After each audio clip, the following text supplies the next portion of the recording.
Hudson Taylor. Some of you know him. You've read some of his works.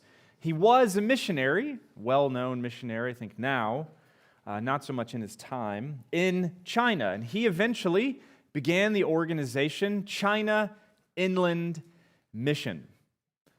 But this organization, the birth of it, the path leading up to that, was not a road that was evenly or smoothly paved. Some of Taylor's first years in China, to be exact, proved so difficult that he left and went back home to the poor east side of England. And he would stay there in obscurity, being forgotten by many, in what he would interpret as a season of delay, kind of out of bounds and out of sight. He stayed there for 5 years away from China, unsure of what the future held. But after these years, he did eventually make a return to China with much more success in reaching many souls with the gospel. But as he would look back on those 5 years kind of out of bounds, his seeming delay, he said this about them in his journals. Without these hidden years, with all their growth and all their testing, how could the vision and enthusiasm of my youth been matured for the leadership that was to be? We like to think that hindsight is always 20/20. Usually it is. Not always, but for Hudson Taylor, it definitely was. Seeming delay, forgotten by many, maturing out of sight for a great work in the future yet to come. That sounds an awful lot like Joseph. And so to Joseph we return. When we left him, at the end of chapter 40, he was literally left. He was forgotten by the chief cupbearer and left in prison. Truly, the night was dark, but Joseph was not forsaken. The invisible hand of God was paving the way, preparing the man, providing for him even in the darkness. And praise God, I'm pleased to say that after the night seemed like it could get no darker, dawn was about to break for Joseph. That's where we enter back into the story in our text today of Genesis chapter 41. We're going to spend, as a congregation, 2 weeks going through this chapter in Genesis chapter 41. I will do verse 1 to 36 today here with you. We'll linger on those verses and pull out all kinds of things. And Lord willing, next week, Pastor Andrew will finish out the chapter with the rise of Joseph officially happening. But let's begin. Look at verse 1 to 8. Genesis 41, verse 1 to 8. Pharaoh dreams. After 2 whole years, Pharaoh dreamed that he was standing by the Nile, and behold, there came up out of the Nile 7 cows, attractive and plump, and they fed in the reed grass. And behold, 7 other cows, ugly and thin, came up out of the Nile after them and stood by the other cows on the bank of the Nile. And the ugly, thin cows ate up the 7 attractive, plump cows. And Pharaoh awoke, and he fell asleep and dreamed a second time. And behold, 7 ears of grain, plump and good, were growing on one stalk. And behold, after them sprouted 7 ears, thin and blighted by the east wind.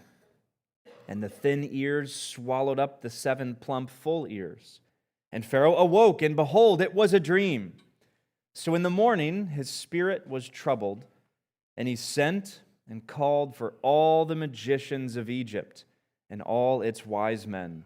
Pharaoh told them his dreams, but there was none who could interpret them to Pharaoh.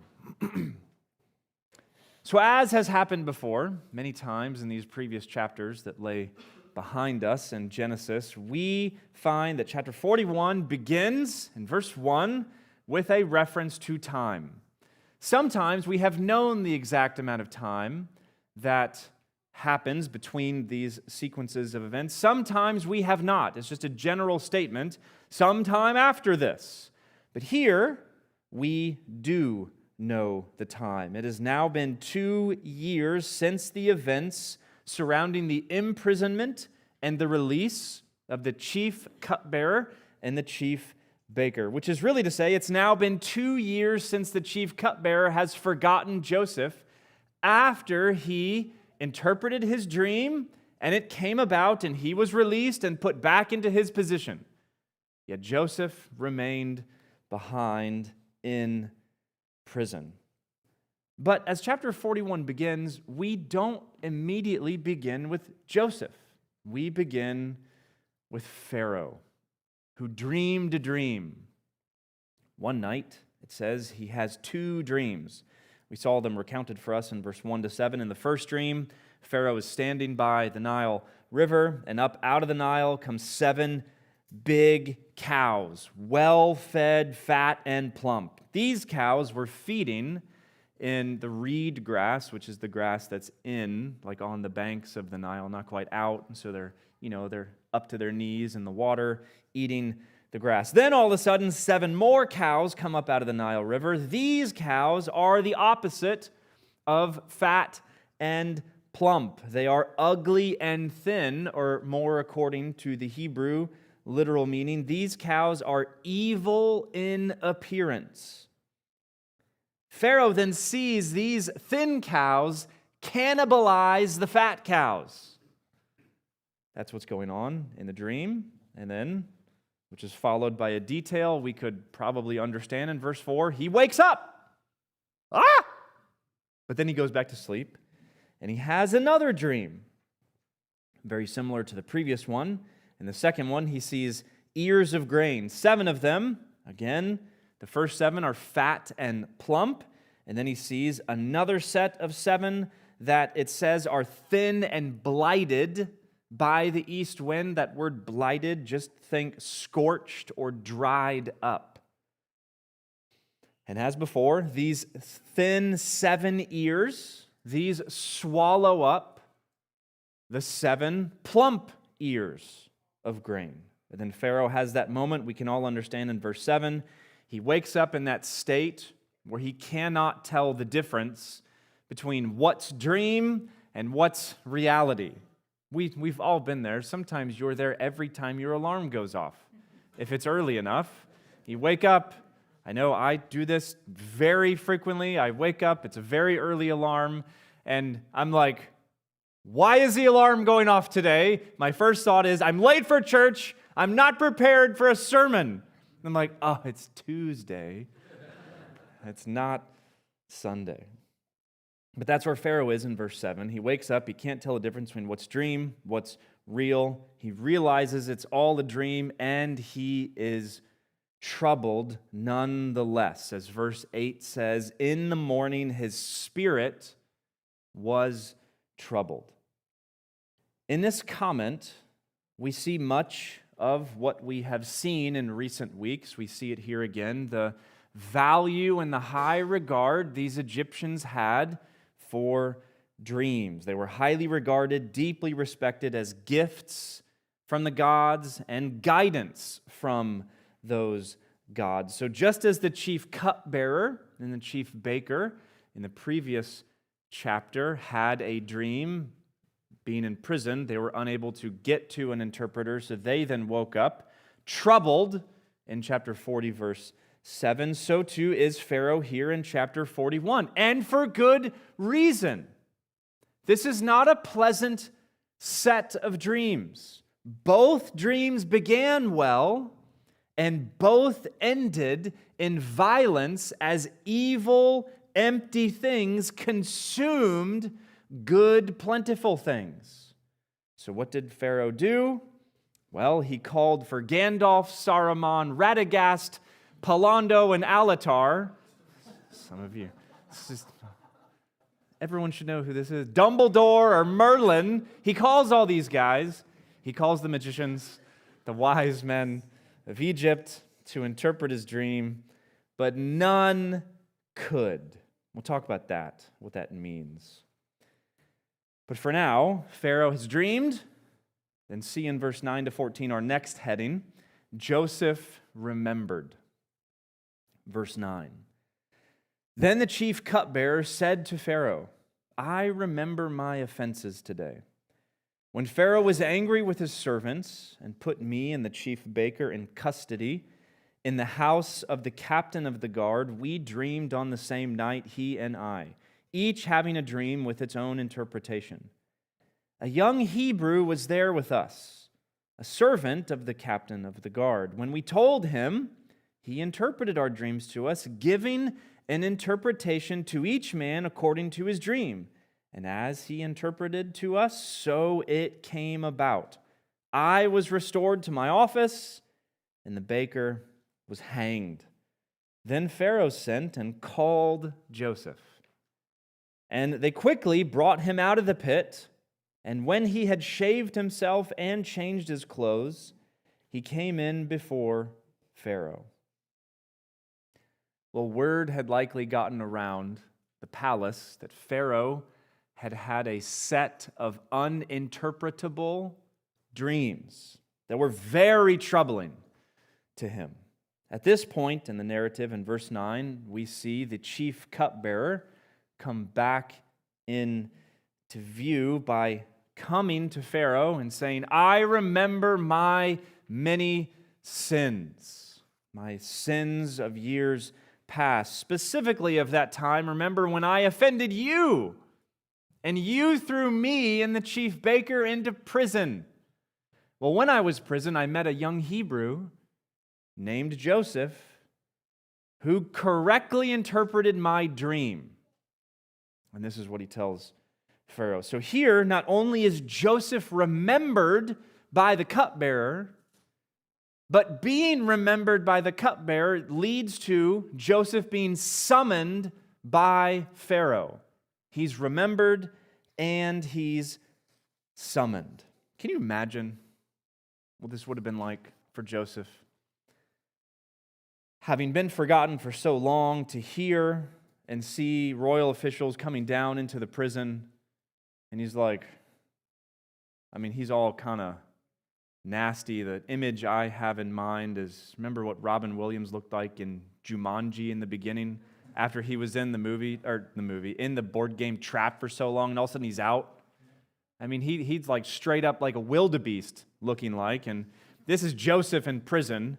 He's just kind of looking over, he sees the officials, and then they're like, hey, the young Hebrew. They all look like this. Which one of you's the young Hebrew? Joseph's, what's going on? They then take him up, and he's like, all right, what's going on? Maybe even thinking, was I remembered? Then they clean him and they shave him. And he looks back, probably. He looks something like he was his former handsome self. Very much like his mother. Remember, attractive in form and figure. And then he's brought before Pharaoh. All of this, I'm sure, was very surprising, and maybe he's trying not to get his hopes up or something. But this brings us to our third heading today, the largest portion of our text for the sermon today, verse 15 to 32, where we've seen Pharaoh dreamed, we've seen Joseph remembered, now we've seen God interprets. Verse 15, and Pharaoh said to Joseph, I have had a dream, and there is no one who can interpret it. I have heard it said of you that when you hear a dream, you can interpret it. Joseph answered Pharaoh, it is not in me. God will give Pharaoh a favorable answer. Then Pharaoh said to Joseph, behold, in my dream, I was standing on the banks of the Nile, 7 cows, plump and attractive. Notice, as I read this, the difference between Pharaoh's recounting of his dreams and verse 1 to 7, where Moses, the narrator, gives us the dreams. Just notice what's emphasized here. Behold, in my dream, I was standing on the banks of the Nile. 7 cows, plump and attractive, came up out of the Nile and fed in the reed grass. 7 other cows came up after them, poor and very ugly and thin, such as I had never seen in all the land of Egypt. And the thin, ugly cows ate up the first 7 plump cows. But when they had eaten them, no one would have known that they had eaten them, for they were still as ugly as at the beginning. Then I awoke. I also saw in my dream 7 ears growing on one stalk, full and good. 7 ears, withered, thin, and blighted by the east wind, sprouted after them, and the thin ears swallowed up the 7 good ears. And I told it to the magicians, but there was no one who could explain it to me. Then Joseph said to Pharaoh, "Dreams of Pharaoh are one. God has revealed to Pharaoh what he is about to do. The 7 good cows are 7 years. The 7 good ears are 7 years. The dreams are one. The 7 lean and ugly cows that came up after them are 7 years, and the 7 empty ears, blighted by the east one, are also 7 years of famine. It is as I told Pharaoh. God has shown to Pharaoh what he is about to do. There will come 7 years of great plenty throughout all the land of Egypt, but after them there will arise 7 years of famine, and all the plenty will be forgotten in the land of Egypt. The famine will consume the land, and the plenty will be unknown in the land by reason of the famine that will follow, for it will be very severe. And the doubling of Pharaoh's dream means that the thing is fixed by God, and God will shortly bring it about." Now, to say that Joseph's situation is difficult is an understatement, or intimidating is an understatement. I mean, he had been taken from prison and brought before Pharaoh, the very king of Egypt, one who in this Egyptian culture and context is believed to be an incarnation of a God himself. Given the nature of the situation, we wonder, how is Joseph going to do before great power?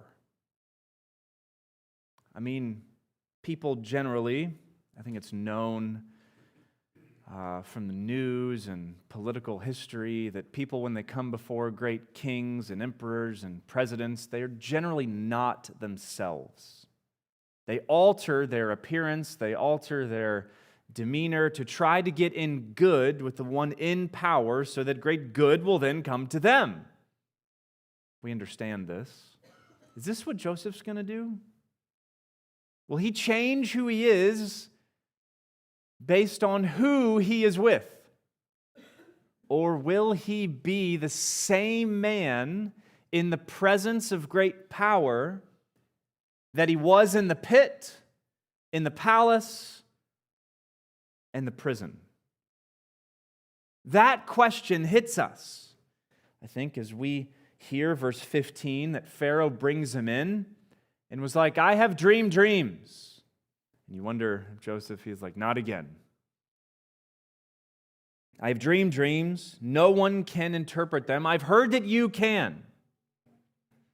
Joseph, in verse 16, gives us a stunning, strong, succinct statement.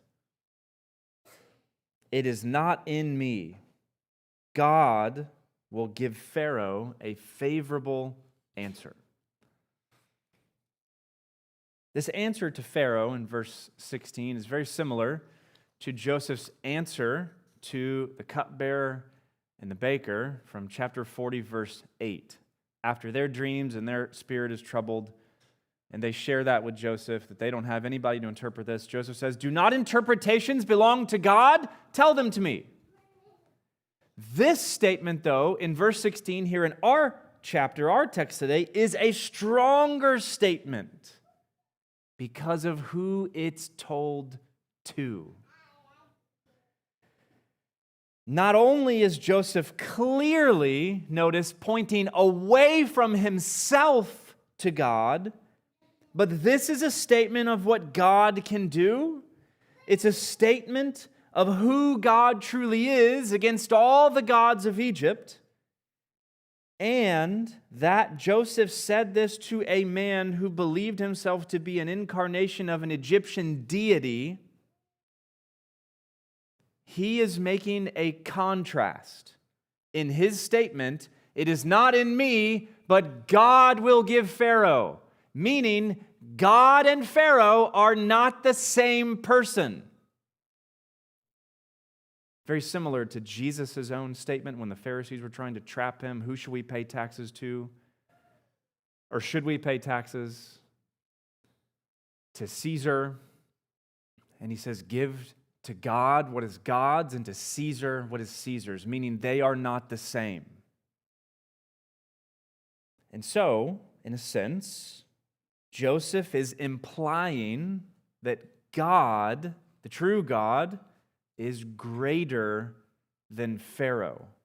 He's doing a kind of apologetics in an Egyptian context, making sense of God to a people that worshiped many gods, making a case for the true God. I don't think it'd be a stretch to think that Pharaoh might have responded with hot anger at this moment. I mean, think about the Gospels, the story of Christmas, when Jesus is born and word gets around, and Herod, right, hears about this, a great king himself. He gets threatened and he kills all the sons under 2 to try to eliminate another threat of a ruler. So Pharaoh could have very likely heard the language of Joseph and felt threatened by this other God this Hebrew is speaking of, and killed Joseph. But he doesn't. Why? Because his spirit has been so unsettled and troubled himself because of his dreams. Because of his dreams. So much so that in verse 17 to 24, as Pharaoh himself, we now get to hear the dreams from his own lips. What does he emphasize? The troubling bits of it. Yes, there were 7 fat and good and plump cows. There were 7 fat and good and plump ears. But do you see the verbiage Pharaoh himself gives to the ugly ones, consuming the good ones? That it was crazy, as if you didn't even know they consumed them. They still looked ugly and thin. You'd think they'd be fuller, but they were still vile and empty and evil looking. He is greatly troubled. Which, if you see what's going on, if anyone else was in the room, a God is worrying in Egypt. And Joseph comes in and says, God will give an interpretation. This is a battle of the gods, a clash of the titans. It's almost a preview of what will happen in the plagues coming with another Pharaoh, where God continues to lambaste and lay low all the gods of Egypt with each plague, showing that he is greater and that he is stronger. Pharaoh is just a man. It's at this point, in verse 25, that Joseph then, after hearing them, gives the interpretation of the dreams.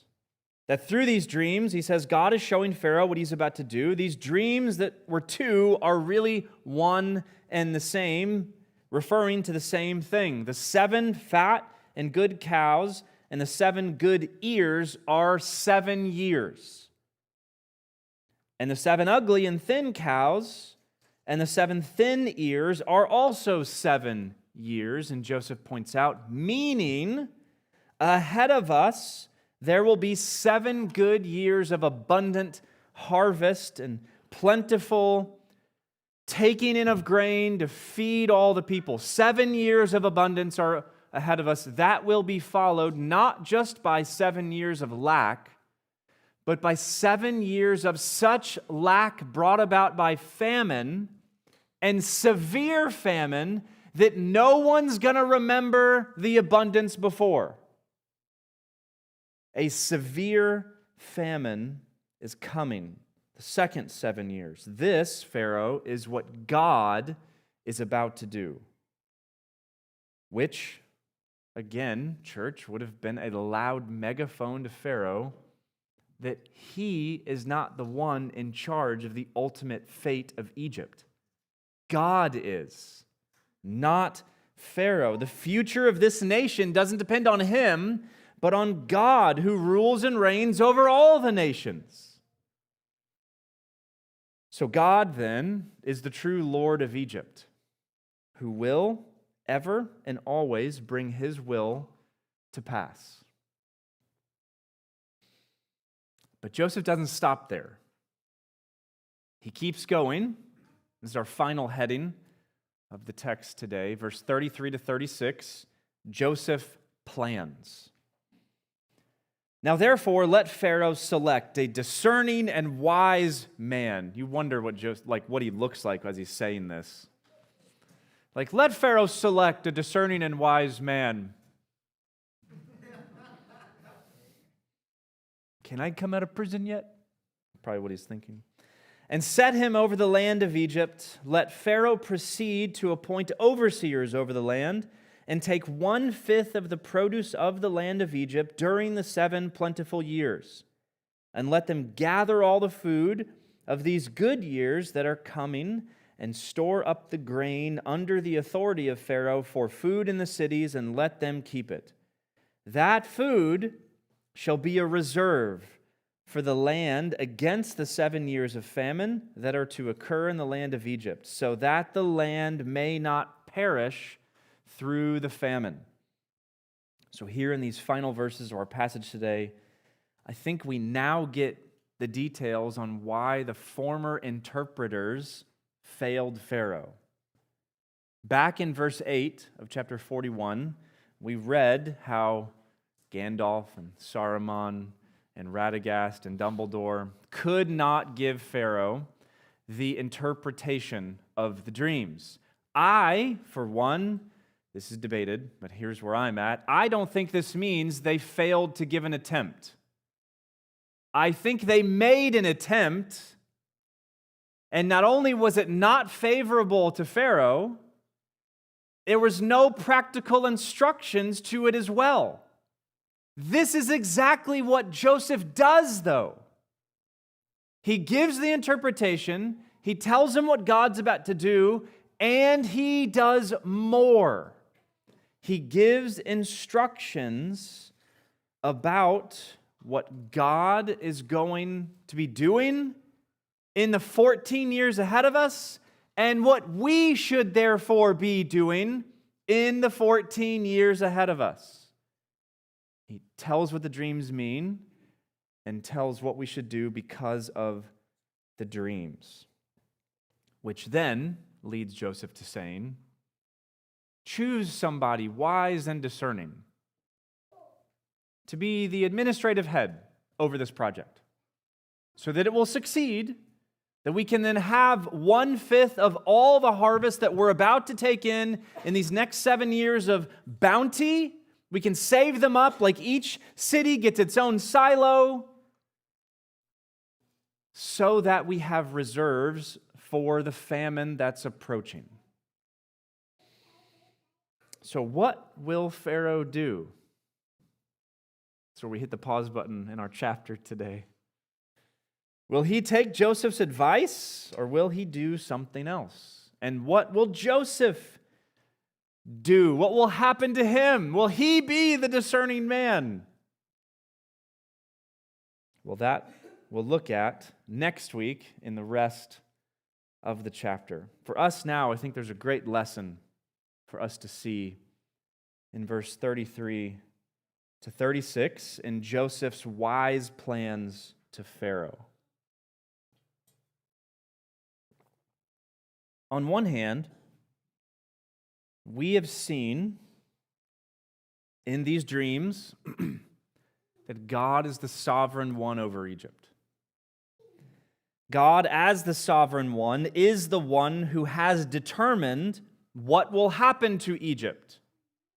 And as the sovereign one, God has not only determined it, but He's the one who will bring forth these particular events of feast and famine in this particular way. 7 years, 7 years. God is sovereign over Egypt. That's what we see on one hand. On the other hand, we see Joseph as wise and responsible in the crafting of particular plans in response to the events that they now know are ahead of them. Plans that will not just greatly serve the people, but in the end, plans that will save the people.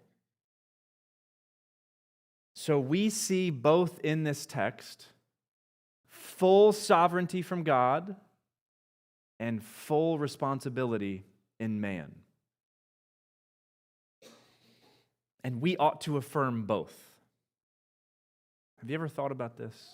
It's a question that every Christian eventually asks.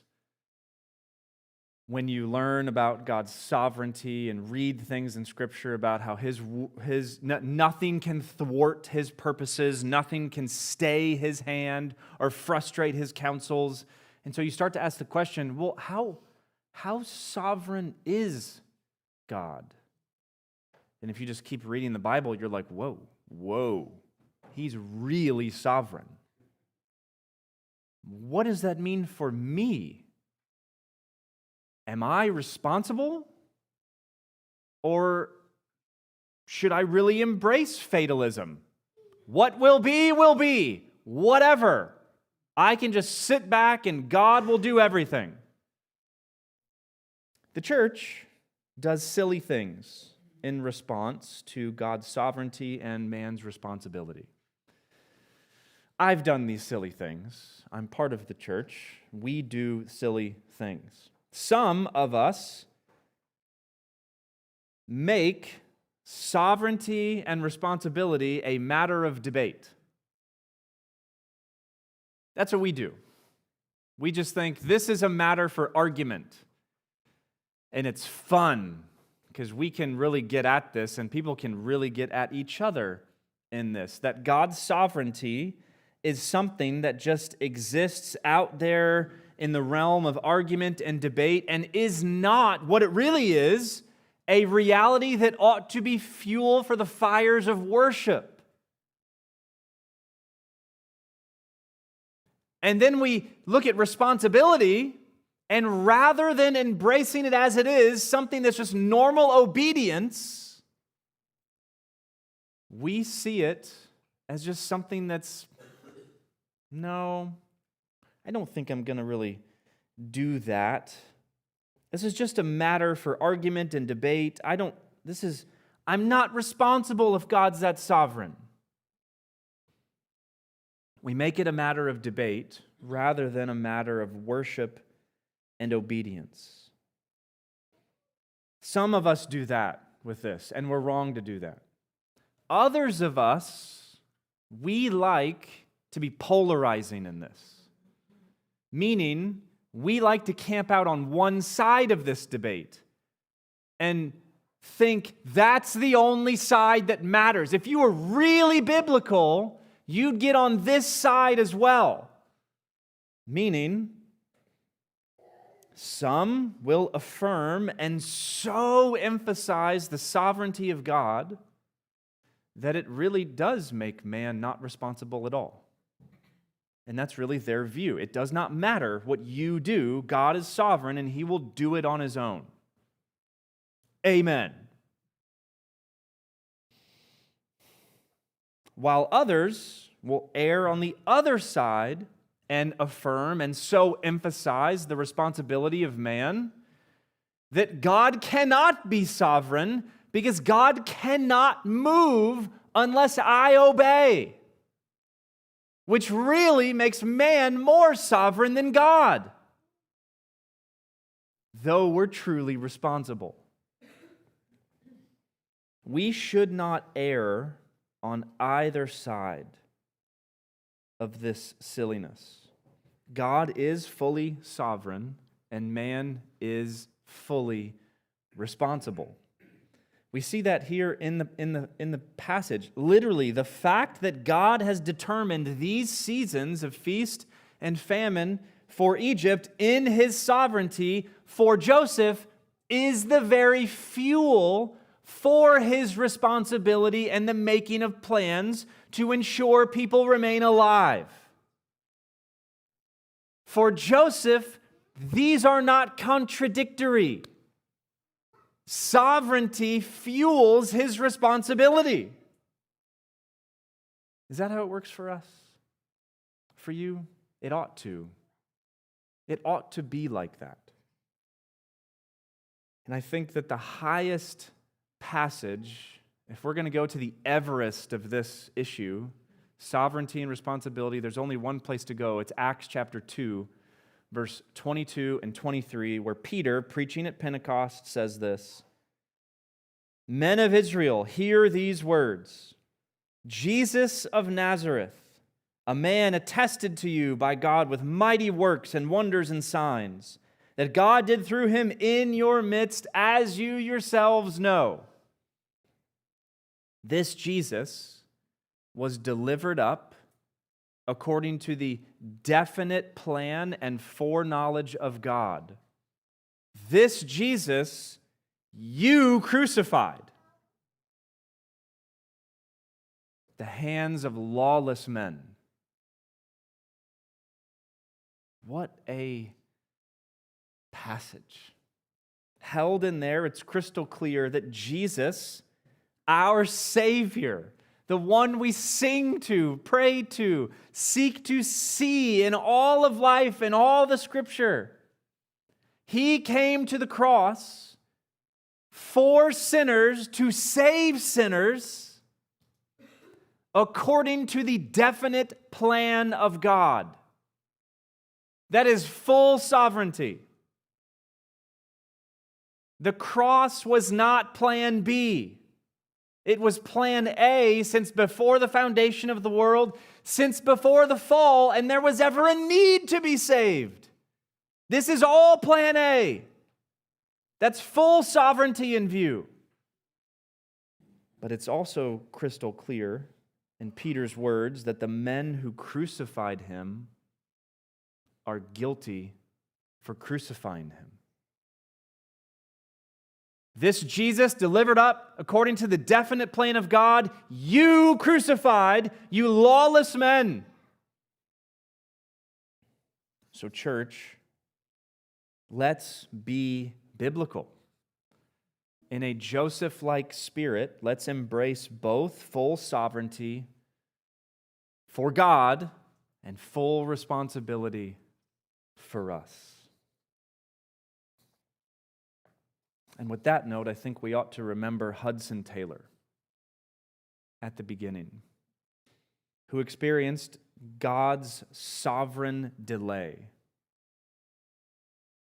A pause, a season of waiting, desiring to see China reached with the message of the gospel, the one that we love and cherish and adore and treasure. It has come to us because faithful men and women like him were faithful and responsible in their obedience to get the message out. He experienced in his own life a pause in God's sovereign timing, though he deeply desired to get to China. He even went, failed, and came home, and is sitting on the east side of England for 5 years, wondering, when will I get to go back? Did he Did Hudson Taylor, in this delay, did he resign himself to passivity or apathy? His works, his writings will tell you no. He sought the Lord. He loved the Lord. He worshiped the Lord. And he trusted ultimately that the Lord would be the one who would open the door to go back in his perfect timing. He was not the one orchestrating these details, but he would press in and get right up to the door and would wait for it to open. He would not sit back and just be like, if God will do it, he'll do it. He pursued the Lord. And so, waiting is hard. We have microwaves. Waiting is hard. I mean, I'd make the kids breakfast every day, and sometimes we get those little like Jimmy Dean breakfast sandwiches. You just pop in the microwave, and minute 25. Who knew a minute 25 was this long? Waiting is hard. We don't know God's sovereign purposes in all things. Hudson Taylor did not know them. Joseph did not know them. We do not know them. So we will all have seasons where the night is dark. But we can know that though the night is dark, we are not forsaken, for Christ is ever with his people.